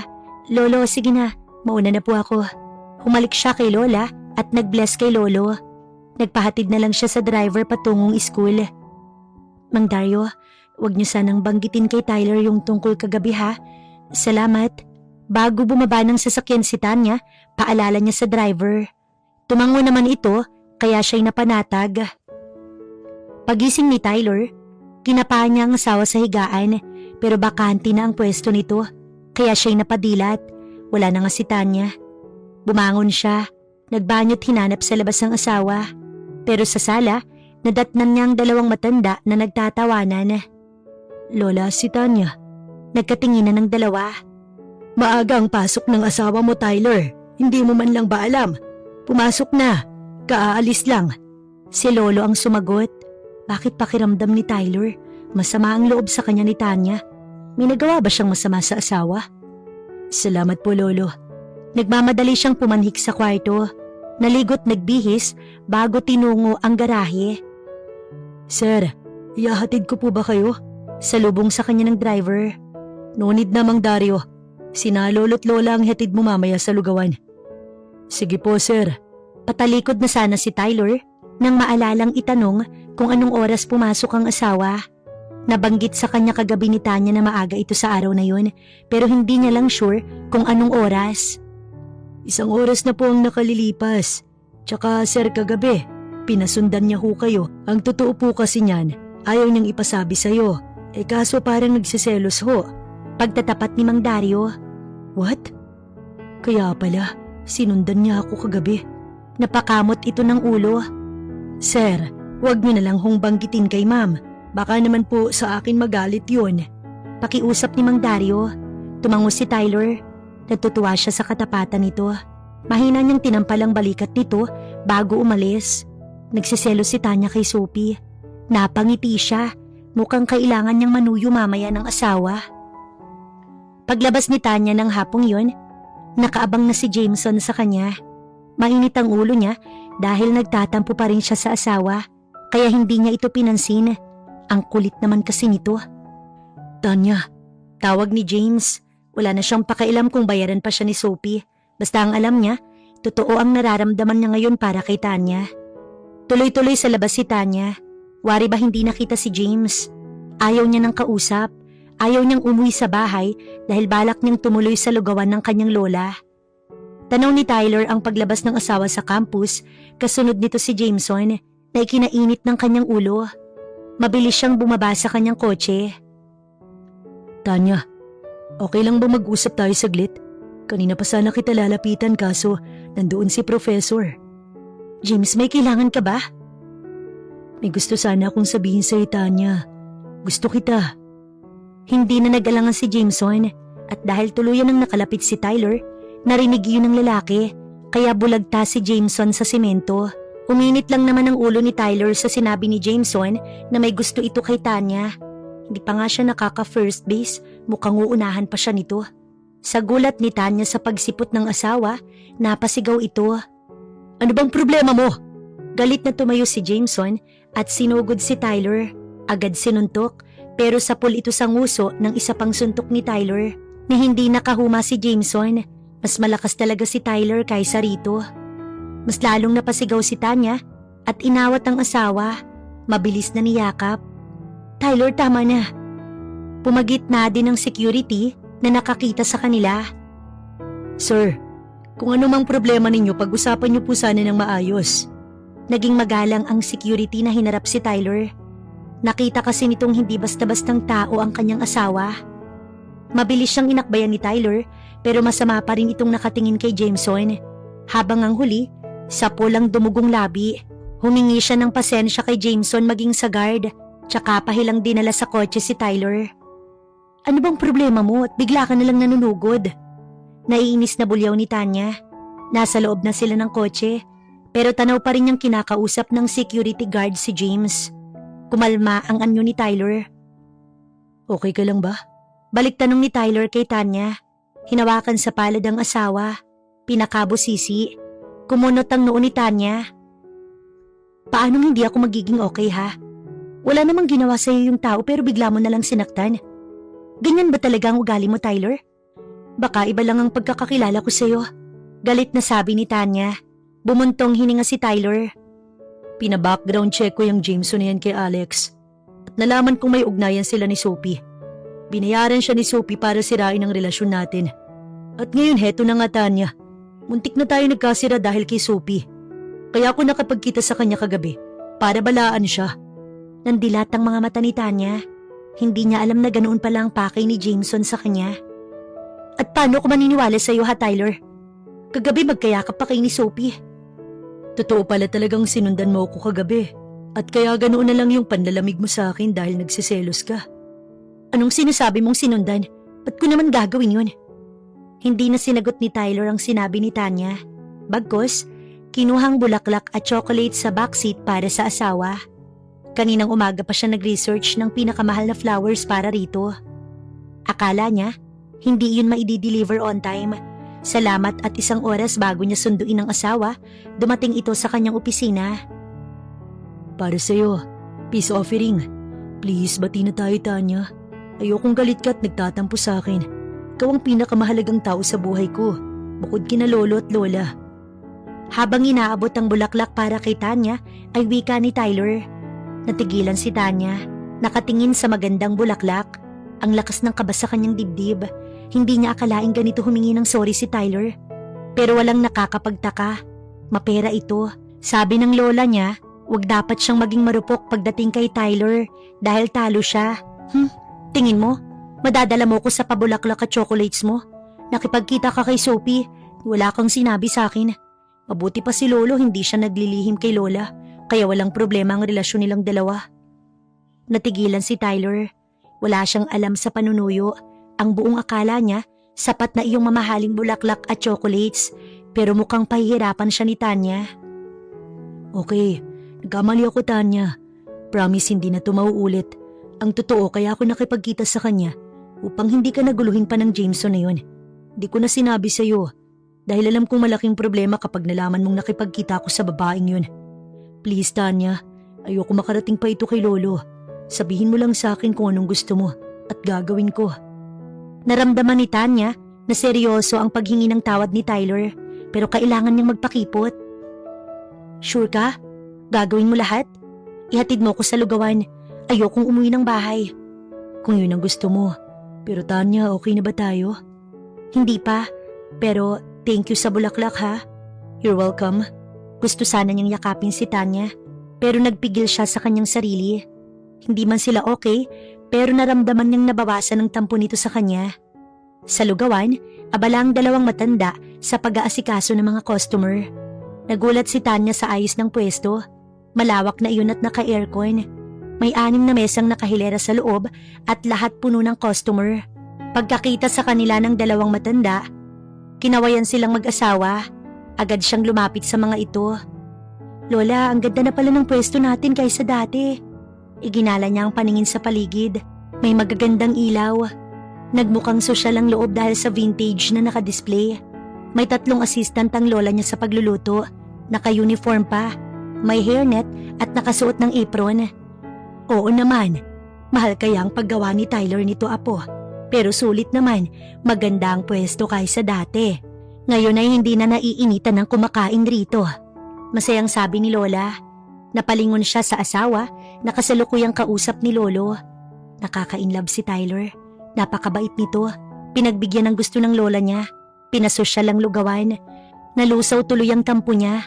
At dahil na-miss niya ang luto ng kanyang abuela, inaya niyang mga itong kumain ng lugaw. Sa nakabakanting mesa, naghain siya katuwang ang isang assistant. Ang bango. Nasa likuran na pala niya si Tyler. Umupo kaagad ito. Ganoon din sina Lolo at Lola na dumulong sa mesa na nagtatawanan. Nakikita niya sa dalawang matanda na masayang masaya, kaya nahahawa sila ni Tyler. Pagdating sa bahay, tsaka lang tila bumalik ang tensyon sa pagitan nila ni Tyler. Panay ang sulyap nito sa kanya pero hindi niya binigyan ng pansin. Sa higaan, nakatalikod siya kay Tyler nang maramdaman ng palad nito sa kanyang braso. Tanya, kausapin mo naman ako. Tyler, si Sophie, gaano mo siya kamahal? Nasaktan ka ba nang maghiwalay kayo? Gusto mo bang magkabalikan kayo? Magkakasunod na tanong ni Tanya kay Tyler. Hindi sumagot ang lalaki, bagkus nanatili itong nakatitig kay Tanya. Kalaunan, umangat ang palad ni Tyler at hinaplos ang pisngi ng asawa. Dahan-dahang lumapit ang mukha nito kay Tanya, habang ang babae tila na estatwa sa kinahihigaan hanggang sa maramdaman niyang pinaglapat ni Tyler ang kanilang mga labi. Habang nag-aalmusal kinaumagahan, gustong itanong ni Tanya kay Tyler kung para saan ang halik na iyon kagabi. Pero ewan ba niya kung bakit siya nahihiyang pag-usapan ng bagay na iyon. What? Tanong nito nang mapansin kanina pa siya nakatingin sa lalaki. Nasa kotse na sila pareho upang ihatid siya nito sa school. Tyler, kagabi yung kiss. Ngumiti ang lalaki. Tanya, we're married. Gusto kong malaman mo na natural lang na mag-kiss tayo. At simula ngayon, madalas na natin gagawin yun. I just remind you, iwasan mo si Jameson. 2 beses siyang napakurap. Bahagyang kinabahan sa araw-araw na kiss na yun. Hindi tuloy mawala-wala sa kanyang isipan. Bago siya bumaba ng kotse, Kinabig siya nito at saglit na dinampian ng halik sa labi bago hinayaang bumaba ng tuluyan sa kotse. Tanaw ni Sophie ang pagbaba ni Tanya sa kotse ni Tyler at nagbabaga ang mga mata nitong nakatingin sa babae. Hindi siya nagtagumpay na sirain ang relasyon ng dalawa. Kaya naman, siya na ang gagawa upang mawala ang babae. Mabilis nitong pinaharurot ang sasakyan malapit kay Tanya upang ito ay sagasaan. Si Tanya na nagulat, hindi nakakilos at basta nanigas na lang bigla sa kinatatayuan niya nang makita ang rumaragas ang kotse palapit sa kanya. Hinintay na lamang niyang tumilapon at masagasaan na ipinikit na lang ang mga mata. Pero may malakas na kamay na humila sa kanya at kapwa sila nabuwal. Nagpagulong-gulong silang dalawa habang mahigpit siyang yakap ng asawa. Ito palang nagligtas sa kanya mula sa kapahamakan. Tanya! Bulalas nitong alalang-alala sa kanya. Nakadama siya ng takot nang makitang umatras ang sasakyan upang sagasaan na muli silang dalawa. Napasigaw na si Tanya nang malakas siyang itulak ni Tyler at saktong pagtayo nito, nabundol ito ng sasakyan. Tyler! Malakas niyang sigaw, takot na takot nang makitang duguan si Tyler. Saglit huminto ang kotse na hindi pa nila alam kung sino ang lulan. Pero hindi niya na iyon pinansin. Humingi siya ng tulong upang madala sa hospital si Tyler. Tumawag kaagad ang security ng ambulansya, kaya agad na nadala si Tyler sa hospital. Iyak siya ng iyak habang papasok sa ER ang asawa. Mahigpit nitong hawak ang kamay niya. Hindi makapagsalita si Tyler. Nakikita niya kung gaano ito hirap. Pagdating sa pintuan ng ER, hinarang siya ng nurse. Bawal daw siyang pumasok. Umiiyak siyang tinawagan sina lolo at lola. Apo, anong nangyari? Agad sumugod sa hospital ang dalawang matanda na kapwa nag-aalala. Lola, lolo, si Tyler po. Nasagasaan, may taong gustong manakit sa akin. Si Lolo Alejandro, mabilis na pinaimbestigahan ng nangyari. Mabubulok sa bilangguan ng may gawa nito sa apo niya. Ilang oras bago lumabas ang doktor mula sa ER at sinabing ligtas ang pasyente na ipinagpasalamat nilang lahat. Ilang sandali pa, inilipat na ito sa private room. Sina Lolo at Lola, umuwi na muna upang asikasuhin ang pagpapaimbestiga sa mga pulis tungkol sa nangyari. Halos madaling araw nang magising si Tyler. Dama niya ang mainit na palad ni Tanya na nakahawak sa kanyang palad. Nakatango sa gilid ng kama na tulog na tulog. Hindi lang nito alam kanina kung gaano siya nag-alala sa babae. Handa siyang masaktan, wag lang ang babaeng mahal niya. Alam niya kung sino ang may kagagawan nito. Marahan niyang hinaplos ang buhok ng asawa na ikinagising naman ito. Tyler, gising ka na. Nag-alala ako sa'yo. Bakit mo ba ako niligtas? Ikaw tuloy ang nasaktan. I'm fine. Huwag ka na umiyak, okay? Hinawakan nito ang kamay niya at idinikit sa kabilang pisngi ng asawa. Kaya napangiti si Tyler. Natakot akong mawala ka. Pag-amin ni Tanya. Sinong nagsabing mawawala ako? Masakit yung lips ko. Kiss mo nga ako. Pale yung utos ni Tyler para lang huminto sa pag-iyak ang asawa. Natigilan itong tumingin sa kanya. Ngumuwi naman siya at nagsakit-sakitan nang bigla na naman itong nag-alala at wala sa sariling idinikit sa labi niyang labing nito kaya maging siya ay natigilan. Sa pakiramdam ni Tyler, para bang may anghel na pumasok sa loob ng kwarto at umawit ng kundiman. Matapos siyang halikan ni Tanya, parang nahihiya pa itong nag-iwas ng tingin. Hindi pa ito sanay. Kagabi lang ang first kiss nila at dama iyon ni Tyler hanggang ngayon. Tanya, kanina nang makita kitang sasagasaan, hindi ako nagdalawang isip na iligtas ka. Just because I love you. Pag-amin ni Tyler sa kanyang damdamin habang hawak ng mahigpit ang kamay ni Tanya. Napatingin ang babae sa mga mata nito. Tyler, mahal din kita. Bago pa man makalabas ng hospital si Tyler, ay may nagboluntaryong lalaki na siyang nakasagasa kay Tyler at kasalukuyan ang pinaiimbestigahan ngayon sa presinto. Si Lolo at Lola ang nag-asikaso muna dito dahil hindi pa kaya ni Tyler. Anong rason at balak mong sagasaan si Tyler, ha? Inis na tanong ni Lolo Alejandro sa lalaking may pakana ng lahat. Ang lalaking ito, Binayaran ni Sophie upang magboluntaryo na siyang may pakana sa pagkakasagasa kay Tyler. Hinding-hindi magpapakulong si Sophie at hindi pa siya tapos kay Tanya, kundi magpapalamig lang. Kaya nung kang magpahuli ito sa mga pulis. Nangako si Sophie na ilalabas na lang ang lalaki sa kulungan. Si Tanya po talagang sasagasaan ko. Kaso, umarang yung lalaki, kaya siyang nasagasaan ko. Paliwanag ng lalaki. Sa galit ni Lola, lumipad ang palad nito at naglanding sa pisngi ng lalaki. Naalarma ang mga pulis at pinigilan si Lola nang sugurin nito si Mang Densyo. Yun kasi ang pangalan ng lalaki. Walang yakang tao ka. Ni minsan hindi ko pinagbuhatan ng kamay ang apo ko. Tapos ikaw balak mong sagasaan. Bakit? Anong kasalanan ni Tanya sa'yo? Gigil na gigil si Lola Rosalina. Inawat ito kaagad ng asawa. My loves, kalma. Ang presyon mo. Let me handle this. Awat ni Lolo kay Lola na agad kinuwelyuhan ng lalaki. Magsalita ka, lalaki. Anong kasalanan sa'yo ni Tanya? Galit na inundayan ng suntok ni Lolo sa mukha ang lalaki. Pero inawat ito ng mga pulis maging ni Lola. Galit na galit ang dalawang matanda. Pero walang nagawa ang mga ito kundi idaan sa tamang proseso ang kaso ng lalaki. Labis namang ipinagtaka ni Tyler nang makita kung sino ang nakasagasa sa kanya. Hindi siya naniniwalang si Mang Densyo ang gustong pumatay kay Tanya. Gayong wala namang rason ng lalaki. Hindi nga siguro ito kilala ng asawa niya maging siya. Noong makaharap niya ito'y first time niyang makitang matanda. Kumuha pa ito ng pinakamagaling na abogado. Pagdating sa bahay, tinawagan ni Tyler ang assistant upang ipa-background check ang lalaki. Tyler, busy ka? Sumungaw ang ulo ni Tanya sa pinto ng kanyang opisina. Saktong tapos niya na makausap si Alex sa cellphone. Ngumiti si Tyler at sinenyasang pumasok si Tanya. Inabot ni Tyler ang kamay ng asawa at iniyupo sa kanyang kandungan. Hindi ka pa gaanong magaling pero nagtatrabaho ka na agad, Tyler. Matulog ka na. Magpahinga na tayo. Aya ni Tanya. Sure. Pinatay nito ang laptop at pabuhat na dinala ni Tyler ang asawa sa loob ng kanilang kwarto. Habang si Tanya nangunyapit sa leeg ng asawa.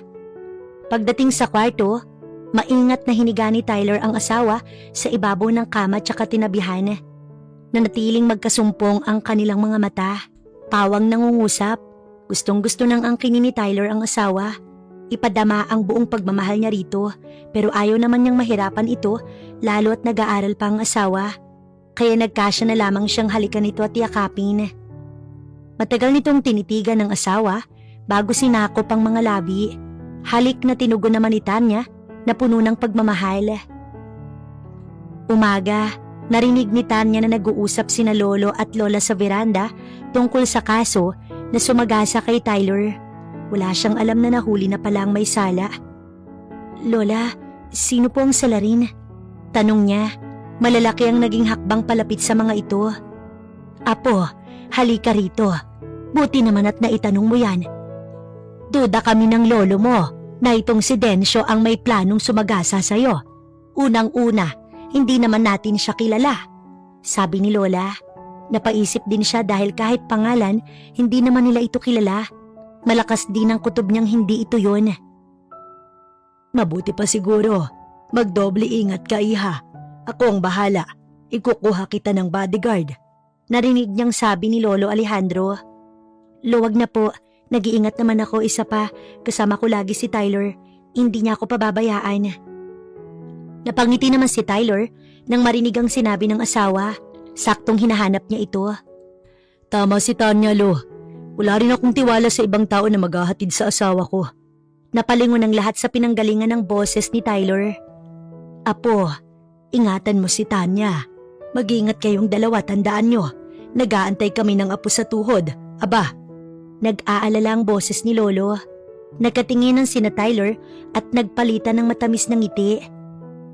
Huwag kayong mag-alala. Pina-background check ko na yung si Mang Densyo. At iingatan ko din si Tanya. Hindi ko hayaang may masamang mangyari sa kanya. Ginanap ni Tyler ang palad ni Tanya. Matapos ang usapan, sabay na silang nag-almusal at naghiwa-hiwalay dahil sa lugawan ng tungo ng dalawang matanda. Papasok naman sa opisina si Tyler. At katulad ng dati, ihahatid sa school si Tanya. Tanya, pwede ba tayo mag-usap? Nagmamakaawa si Jameson na sinalubong si Tanya sa loob ng campus. Please Tanya, hindi na kita pipilitin kung ayaw mo sa akin. Nakita ko kung gaano nyo kamahal ang isa't isa ni Tyler. Pero may kailangan kang malaman. Seryoso si Jameson. Nakita niyang nag-aalala ang boses. Napahinto si Tanya. Dinala niya sa gilid ng campus si Jameson at may ilang segundo pa sila upang mag-usap. Sa totoo lang, ayaw niya na sana itong kausapin. Tanya, inutusan ako ni Sophie na ligawan ka para magkasira kayo. At siya din ang sumagasa sa'yo. Nakita ko siya. Peke ang nakakulong ngayon. Paano kita paniniwalaan?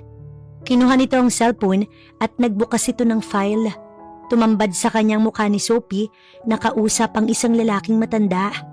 Mukhang malayo ang kumuha ng video dahil hindi dinig ang pinag-uusapan ng mga ito. Pero kinuha niya ang video na iyon kay Jameson. Malaking tulong yun upang maituro si Sophie na siyang tunay na salarin. Sa ginawa ni Jameson, nagkaroon siya ng tiwala sa lalaki. Kapalit nito'y pagpapatawad at tanggapin ang paghiling nito na maging magkaibigan silang dalawa. Kinahapunan, ipinakita niya kay Tyler ang video na iyon. Sinasabi ko na nga ba? Pero saan galing ang video? Kay Jameson, pero Tyler, humingi na siya ng tawad sa ginawa niya. Tama ang sinabi mo. Binayaran na siya upang sirain ang relasyon natin. Si Sophie lahat ang may gawa na to. Bumuntong hininga si Tyler. Tanya, ako nang bahala dito. Pwedeng sundin mo ang sinabi ko. Layuan mo si Jameson dahil wala akong tiwala sa kanya, okay? Nabasa niya sa mga mata nitong nagsiselo si Tyler at ayaw niyang magtalo pa sila tungkol dito kaya tumango na lang siya. Ayaw niyang makadagdag sa alalahanin nito. Malaking bagay ang video mula kay Jameson, maging result ng ipa-background check ni Tyler si Mang Densyo upang mahuli ang totoong may sala. Pinaamin ng matanda kung ito nga bang sumagasa kay Tyler. Matapos ipapanood ang video, nakausap nito si Sophie. Nung una, nagmatigas ang matanda at ayaw umamin. Pero wala itong nagawa nang iharap sa mga pulis ang asawa at anak ng lalaki. At sinabing nasa bahay lang ito ng araw na mangyari ang aksidente. Habang si Sophie saktong paalis na, nais nitong takasan ng krimeng ginawa. Pero natrap ito sa airport ng mga pulis. Sophie, tingin mo ba matatakasan mo ang ginawa mo sa amin ni Tanya? Salubong niya sa babae. Inabangan niya talaga ito sa presinto. Kasama niya si Tanya at Jameson na handang tumistigo laban kay Sophie. Totoo ang ginawa nitong paghingi ng sorry. Ipinahayag ni Jameson sa mga pulis kung paanong gusto nitong magkasira ang dalawang mag-asawa. Hayop ka, Jameson! Pinagkatiwalaan kita! Galit si Sophie kay Jameson. Nang akmang sasampalin ng lalaki, humarang ang mga pulis. Huwag mo nang dagdagan ang kasalanan mo, Miss Sophie. Kailangan naming makausap ang abogado mo. Napahiya si Sophie at masama silang tiningnan isa-isa. Kinuha ang cellphone at tinawagan ng mga magulang. Maya-maya lang, dumating ang mga magulang ni Sophie. Umiiyak ang mami nito, ni walang kaalam-alam sa ginawa ng kanilang anak. Nagmakaawang magulang nito kay Tyler upang iatras ang kaso. Lumuhod pa ito sa harap ni Tanya, pero mukhang drama lang naman yun. Tita, gusto niyang patayin si Tanya. At ngayon madali lang para sa inyo na patawarin ko ang anak niyo. I'm sorry, pero nagkamali siya ng pinakailaman. Madiin ang boses ni Tyler na humigpit ang pagkakahawak nito sa kanyang palad. Tiningnan nito si Tanya. Tyler, may pinagsamahan kayo ng anak ko.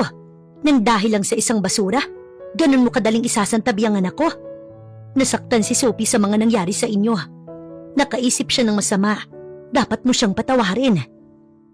Di na ako magtataka kung bakit ganyan ang ugali ng anak niyo. Di sapat na dahil sa pinagsamahan namin. Ikarapatan na siyang saktan ng babaeng mahal ko. Pagdusahan niya sa kulungan ng ginawa niya. Nagsisisigaw ang ginang at hinabol pa sila. This time, nagmakaawa na ito pero naging bingi si Tyler. Kasunod nila si Jameson. Saglit silang nag-usap at nagpasalamat si Tyler kay James. Nagkamay ang dalawa bago tuluyang nagpaalam. Sa kotse, tahimik si Tanya. Nasa isipan pa niya lahat ng pangiinsulto sa kanya ng ina ni Sophie kanina. Sa buong buhay niya, Hindi makapaniwala si Tanya na makikilala ang isang Tyler na mamahalin siya at handang suungin ng kamatayan para lang siya iligtas at ipagtanggol sa gustong umapi sa kanya. Lihim niyang pinagmasdan ng seryosong lalaki sa driver's seat. Tyler, mahal na mahal kita. Bulong ni Tanya. Akala niya sa isip lang yun pero lumabas pala sa bibig niya. Nilingon siya ni Tyler. Ngumiti at kinuha ang kanyang isang palad habang abala sa manibela ang isang kamay nito. Dinala iyon sa labi ng lalaki. I love you more than my life, Mrs. Mijares. Isang ngiti ang sumilay sa labi ni Tanya. Ngiting kinikilig. After makagraduate ni Tanya ng college, agad siyang nagtrabaho sa company ng kanyang asawa. Yun naman talaga ang plano niya upang sa ganoon matulungan ng asawa sa pagpapatakbo ng kumpanya. Para sa kanya, wala nang mas masasaya pa kung araw-araw niyang makakasama si Tyler. Pero itong si Lolo Alejandro, Iha, ngayong nakagraduate ka na, siguro naman ay wala na kayong rason ni Tyler para hindi ibigay ang apo na hinihingi ko. Aba, tumatanda na kami ng lola nyo. Isang gabi habang nasa dinner sila, seryoso si Lolo Alejandro. Nawala na nga pala sa isipan nila ni Tyler ang bagay na yun kasi naman ay busy na ito ngayon. Ni halos wala nang pahinga ang asawa sa trabaho. Hindi nakapagsalita ang dalawang mag-asawa, lalo na nang sinigundahan ni Lola Rosalina. Lolo, Lola, kung ayaw kayong bigyan ng apo ni Kuya Tyler at Ate Tanya, ako nang bahalang magbigay sa inyo. Singit ni Boyet na kasama nila sa dinner.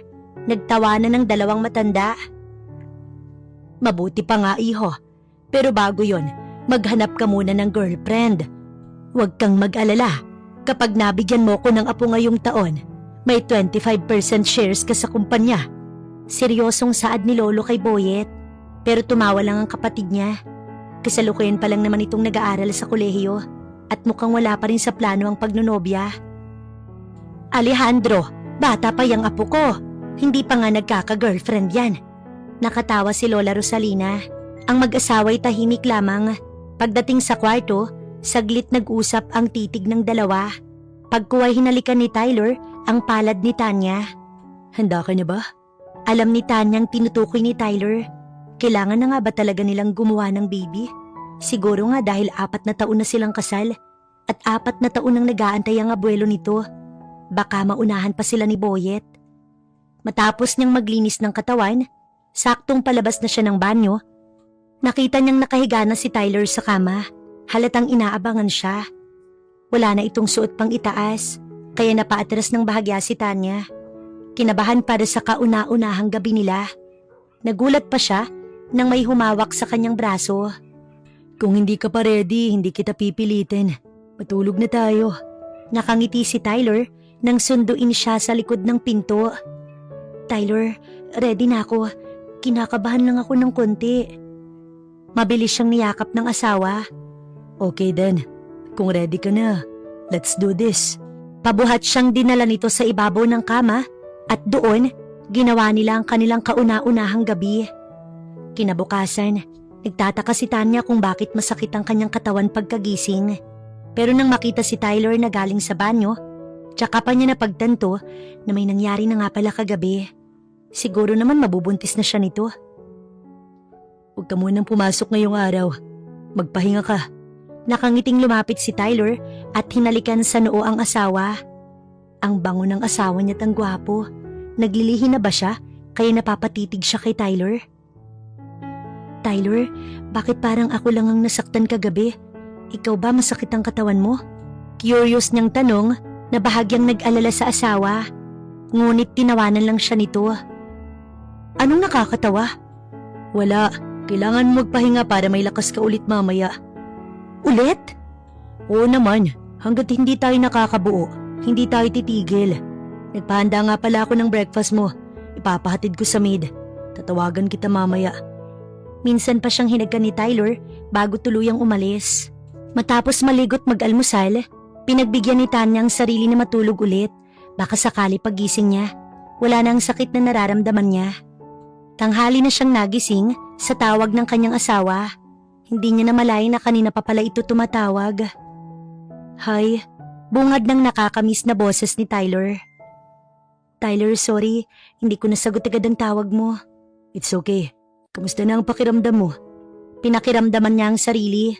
Wala nang sakit sa katawan niya. Pero kapag gumalaw, masakit pa rin sa gitna ng hita niya. Pero nahiya siyang aminin kay Tyler ang bagay na iyon. Okay na ako, Tyler. That's good. Maaga akong uuwi mamaya. I miss you, Tanya. Napangiti siya. Ba't ganoon ang nararamdaman niya? Miss niya na rin si Tyler, pero hindi naman niya kailangan na sabihin pa kaya nagpaalam na siya rito. Bumangon at lumabas ng kwarto. Nag-inat habang papalabas. Sa sala, nakita niya ang abuelo't abuela na masayang nag-uusap. Himalang hindi pumasok sa lugawan ng dalawang matanda na hindi mapaghiwalay. Lola, Lolo, nahinto ang pag-uusap ng mga ito't agad na tumayo. Excited siyang sinalubong ng kanyang lola na parehong nagniningning ang mga mata. Apo, halika dito. Umupo ka, dalian mo. Alam namin ng lolo mo na kagabi. May namagitan sa inyo ni Tyler. Masayang sabi ni Lola, kaya napaubo siya. Lola, wag niyong sabihin na dahil lang doon, hindi kayo pumasok sa lugawan. Tsaka paano niyo po nasabing may namagitan sa amin ni Tyler kagabi? Dahil nagpaluto ng almusal si Tyler kanina at sinabing masama ang pakiramdam mo. Gayong kagabi sa dinner ay okay ka naman. Hiyang-hiya siyang napalunok. Walang masabi, kaya nagmamadaling bumalik sa kwarto upang magkulong na lamang. Hihintayin niyang umuwi si Tyler o di kaya matutulog na lang ulit upang tuluyang mawala ang sakit sa katawan niya. Nagkatinginan sina lolo at lola na nagpalitan ng ngiti. My loves, kailangan nating maghanda para sa paparating nating apo. Wika ni Lolo Alejandro. Ano namang paghahanda? Halika, mag-shopping tayo para sa paparating nating apo. Bilisan mo, magbihis ka na. Alejandro, hindi kaya masyado pang maaga. Hindi pa natin alam kung anong gender ng magiging apo natin. Ako na ang bahala dyan, my loves. Basta sumama ka sa akin. Bibili tayo ng pambabae at panlalaki. Okay ba iyon?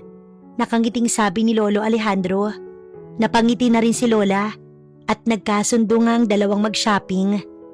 Kinahapunan, 5:00 pa lang, nasa bahay na si Tyler. Nadatnan niya ang asawa sa kusina, nakatuwang ng maid na magluto para sa hapunan. Napangiti si Tyler. Hindi lang maganda ang asawa niya, kundi marunong sa lahat, kaya napakaswerte niyang ito ang kanyang pinakasalan. Sa loob ng 4 na taon, wala siyang pinagsisihan. Nilapitan niya ito't hinalikan. Nagulat pa si Tanya at napatingin sa maid na kasama niya sa kusina. Binalingan ni Tyler ang maid at sinabing ito na ang magtuloy ng niluluto ni Tanya at iginiya ito sa kanilang kwarto. Tyler, ang aga mo ngayon ah. Alam mo bang itong si Lola at Lolo nasa shopping mall? Sa maniwala ka't hindi, ngayon pa lang bumibili na sila ng gamit ng baby natin. Paano kung mabigo natin sila? Malungkot na ani Tanya. Hindi natin sila bibigoin, okay? At imposibleng mangyaring hindi tayo makabuo. Masyado pang maaga. Advance lang sila. Mamaya gagawa ulit tayo, okay? Maliligo lang ako. Napakagatlabi siya. Kinabahan pero lamang yung excited. Sinundan niya pa nga ang asawa hanggang pinto ng banyo. Sakto na tinatanggal na nito ang sapin sa katawan kaya nanlalaki ang mga mata ni Tanya habang walang kakurap-kurap na nakatingin sa asawa. Bakit buhay na buhay? Naitanong niya sa sarili at napasinghap nang may kamay na humila sa kanya papasok sa loob ng banyo at agad siyang pinuluputan. Ngumiti si Tyler. Dahil pinapanood mo ko, sabay na tayong mag-shower at dito natin gagawin si baby, okay? Magpoprotesta pa sana si Tanya pero sinusian na ng labi nito ang bibig niya. Kasabay ang malamig na tubig na naglandas sa katawan niya. Pagkalipas nga ng 3 buwan, buntis na si Tanya. Kaya labis na tuwa hindi lang ng mag-asawa kundi pati na rin ng 2 matanda. Alagang-alaga si Tanya. Nakatunayan, pansamantala, nag-hire si Lolo na mag-aasikaso na muna sa lugawan, lalo at dumarami ang customer. Nang makapanganak si Tanya, saktong 1 taon pa lang ang panganay nila nang mabuntis na naman ito. Sa tuwa ng 2 matanda, nagpa-party ito para sa pangalawang apo. Tyler, aray, manganganak na yata ako. Sumisigaw si Tanya habang sapo ang malaking tiyan. Kabuanan niya ngayon sa pangalawang baby nila. Sa totoo lang, nung unang nanganak siya, ganito din kasakit ang naramdaman niya at sumisigaw siya. Pero hindi niya naman matanggihan ng asawa. Pakiramdam kasi ni Tanya. Habang tumatagal sila ni Tyler, mas lalo siyang nai-inlove sa asawa. Kaya heto, manganganak na naman siya na naging bunga ng gabi-gabi nitong ipinararamdam sa kanyang pagmamahal nito. Buhat-buhat na siya ni Tyler patungo sa kotse habang tinatawag ang abuelo't abuela. Gusto pa ngang sumama ng dalawa kung hindi lang sumasakit ang tuhod ni Lolo Alejandro. Kaya si Lola at Tyler na lamang ang nakasama kay Tanya sa hospital. Successful namang nailuwal ng walang problema ang second baby nila ni Tyler. Sweetie, it's a baby girl. Sabi ni Tyler na may nakakaakit ng ngiti sa labi.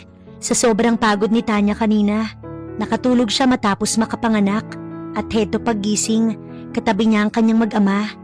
Itinabi nito sa kanyang kanilang napaka-cute na baby. Tatawagin ko siyang Trish. Ngumiti si Tyler at hinagkan siya sa labi. Sobrang happy ko, Tanya. Binigyan mo ko ng 2 anak at sapat na sa akin yun. We have a son and daughter. I am happy and contented. Nakita ko kung gaano ka nahihirapan since sa paglilihi kapag kabuanan mo na't sa labor. Ngayon ayoko nang makita kang nahihirapan. Sapat na sa akin ng 2 anak.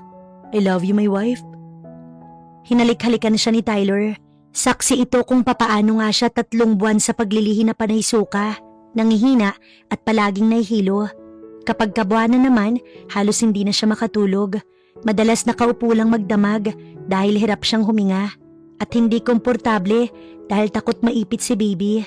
Hanggang sa araw ng pinakamahirap sa lahat, ang panganganak niya. Sa first baby nila, sumisigaw din siya sa sobrang sakit, maging sa second baby. Sobrang sakit, walang mapaglagyan, buong lakas niya naibuhos niya na. At lahat ng yun, saksi ang asawa dahil alagang-alaga siya nito. Inaalalayan, halos subuan at palaging tinatawagan kapag nasa opisina. Pero worth it naman, ngayong nakita niya na ang kanilang second baby ni Tyler. At syempre, tuwang-tuwa din ang kanyang abuelo't abuela. Ngayon ay kontento na ang mga itong makita ang mga apo sa tuhod. Sabi nga ni Lolo, hindi matatawaran ng kaligayahang hatid ng mga ito sa kanilang 2 anak ni Tyler. Sapat na para sa mga ito na may tagapagmana ang Mejares. At ang mag-asawa namang si Tyler at Tanya, sobrang saya. Kaligayahang para sa kanila, wala nang kulang. Buo at masayang pamilya, sapat na sa kanilang lahat.